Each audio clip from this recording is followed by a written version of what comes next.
사람들은 가끔 대화 중에 단어를 잘못 말하거나 뭉뚱그려 말하기도 합니다. 예를 들어 까마귀를 설명해야 하는데 갑자기 생각이 안 나서 그냥 새라고 하기도 하고, 어떤 사람은 여자친구의 이름을 불러야 하는데 자신도 모르게 전 여자친구의 이름을 부르기도 합니다. 대부분의 경우 비슷한 범주의 단어가 튀어나옵니다. 왜 이런 현상이 생길까요? 뇌와 마음의 작동 방식을 연구하는 인지심리학에서 이것을 설명합니다. 먼저 우리는 의미기억이라는 기억 방식을 이용한다는 점입니다. 의미기억은 정보를 다루는 기억입니다. 예를 들어 우리는 동물이라는 개념을 의미기억으로 저장하고 있습니다. 그래서 수많은 동물들을 보아도, 혹은 처음 보는 동물이 있어도 공통된 특징들을 분류하고 하나의 동물이라는 개념으로 구성하여 기억합니다. 그래야 효율적이기 때문입니다. 모든 동물들을 일일이 구분해서 기억하기는 거의 불가능합니다. 이렇게 의미기억은 보통 개념적으로 구성됩니다. 그런데 이런 의미기억의 중요한 특징은 바로 비슷한 개념들끼리 가까이 기억된다는 점입니다. 예를 들어 빵과 같은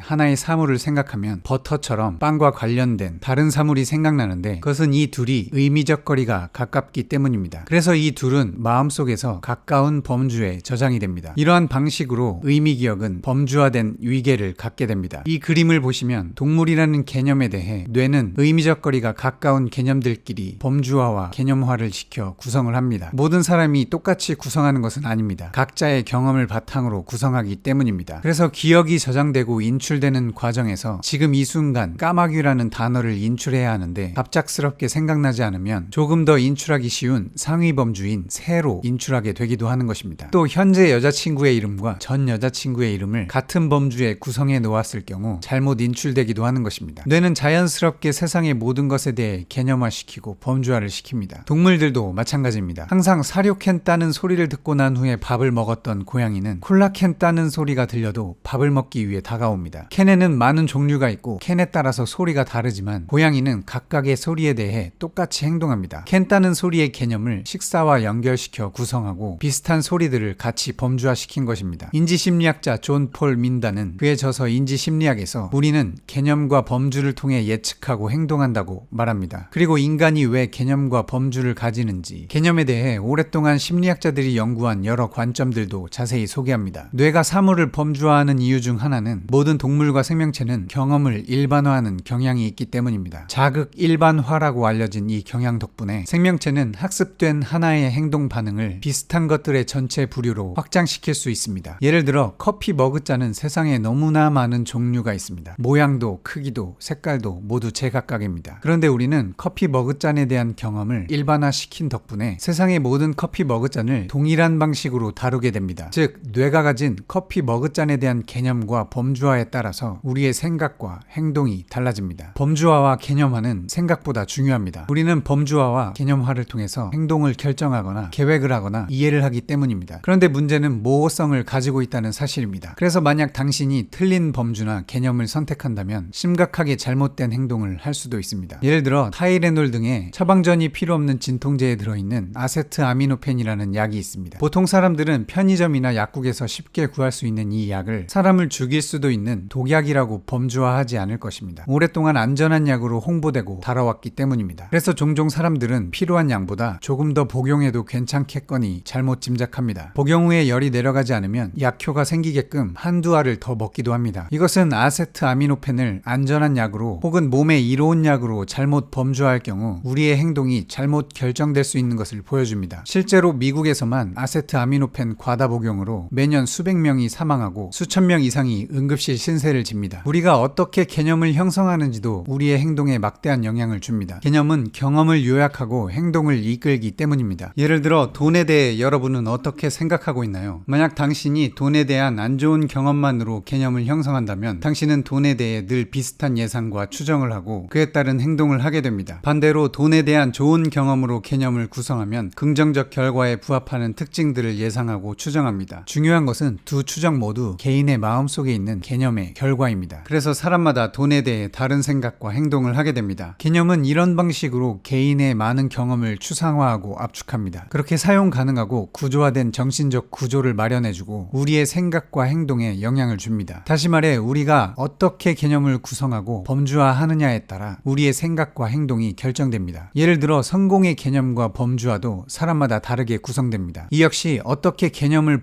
범주화했는가에 따라 그 사람의 행동이 달라집니다. 누군가는 누군가는 좋은 직장을 가지는 것으로 구성했기 때문에 목표로 하는 직장을 가지기 위해서 혹은 직장에서 인정받기 위한 행동들을 합니다. 누군가는 사업을 통해 부를 이루는 것으로, 또 누군가는 명예를 얻는 것으로 성공을 범주화시키기도 합니다. 이것은 우리가 세상의 모든 것에 대해 우리가 이미 만든 개념과 범주가 어떻게 구성되어 있는지 돌아봐야 할 중요성을 말해줍니다. 그것이 우리 자신의 생각과 행동을 바꾸기 때문입니다. 환경에 대해, 성공에 대해, 돈에 대해, 문화에 대해, 사람에 대해, 행복에 대해, 그리고 당신이 중요하게 생각하는 그 무엇에 대해 당신은 어떤 개념과 범주를 가지고 있나요? 이 둘은 자신도 모르게 무의식적으로 생각과 행동을 결정하기도 하기 때문에 더 중요한 것 같습니다. 뇌에 이미 구성된 개념과 범주를 바꾸기 위해서는 그에 대한 경험을 다시 해줘야 합니다. 스스로를 위한 다짐이나 자기암시 같이 반복되는 긍정적 생각을 경험하거나 독서, 영화 같은 간접적 경험, 체험, 여행 같은 직접적 경험들은 뇌가 가진 개념과 범주를 바꿀 수 있습니다. 그리고 그것은 또다시 우리의 생각과 행동을 결정할 것입니다. 도움이 되는 지식만 받아들이시고 도움이 되었다면 좋아요와 구독 부탁드립니다. 감사합니다.